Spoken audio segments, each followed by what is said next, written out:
আমি স্মৃতিশেখর মিত্র কবি জীবনানন্দ দাশের কবিতা অন্ধকার পাঠ করে শোনাচ্ছি।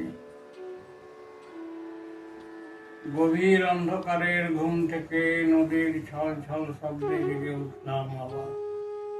তাকিয়ে দেখলাম পাণ্ডুর চাঁদ বৈতরণীর থেকে তার অর্ধেক ছায়া গুটিয়ে নিয়েছে যেন কীর্তি না পাবে। ধানসিঁড়ি নদীর কিনারে আমি শুয়েছিলাম পৌষের রাতে।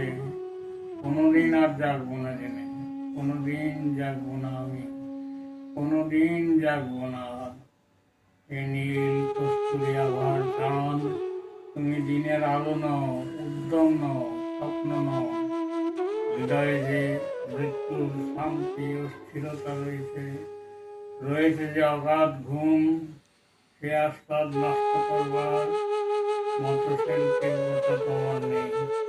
তুমি প্রদাহ প্রবহমান যন্ত্রণা নও।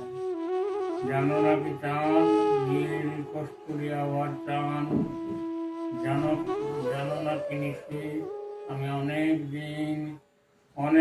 অনেক দিন অন্ধকারের সারাস্তরে অনন্ত মৃত্যুর মতো ভেসে থেকে হঠাৎ ভোরের আলোর মুহূর্তের সাথে নিজেকে পৃথিবী করে বুঝতে পেরেছি আবার। ভয় পেয়েছি অসীম ঘূর্ণিঝড় বেদনা। দেখেছি রক্তিম আকাশে সূর্য জেগে ওঠে। মানসিক বাহিনী খুঁজে পৃথিবীর মুখোমুখি দাঁড়াবার জন্য আমাকে নির্দেশ দিয়েছে। আমার সমস্ত হৃদয় ঘৃণায়, বেদনায়, আক্রোশে ভরে দিয়েছে। সূর্যের রৌদ্রে আক্রান্তে পৃথিবী যেন কোটি কোটি সুরের আর্তনাদে উৎসব শুরু করেছে। হায় উৎসব! হৃদয়ের অবিরাম অন্ধকারের ভিতর সূর্যকে ডুবিয়ে ফেলে আবার ঘুমোতে চেয়েছি আমি। অন্ধকারের স্তনের ভিতর, জনের ভিতর অনন্ত মৃত্যুর মতন সে থাকতে চেয়েছি। কোনোদিন মানুষ ছিলাম না আমি। হে নর, হে নারী, তোমাদের পৃথিবীকে চিনিনি কোনোদিন।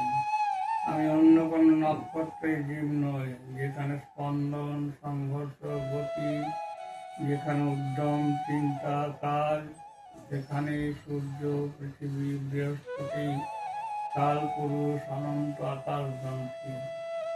শত শত শুকরের চিৎকার সেখানে, শত শত শুকরীর প্রসব বেদনার আরম্ভ।